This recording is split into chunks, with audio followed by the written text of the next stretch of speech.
اللہ الرحمن الرحیم۔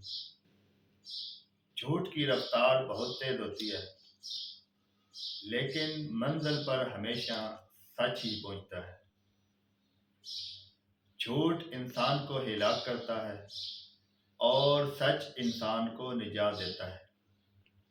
سچ میں کامیابی ہے اور جھوٹ میں ناکامی ہے۔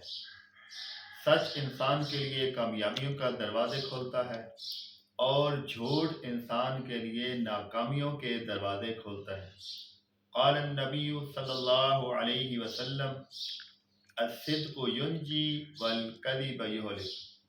مخبر صادق نبی رحمت حضرت محمد صلی اللہ علیہ وسلم نے ارشاد فرمایا کہ سچ انسان کو نجات دیتا ہے اور جھوٹ انسان کو ہلاک کر دیتا ہے۔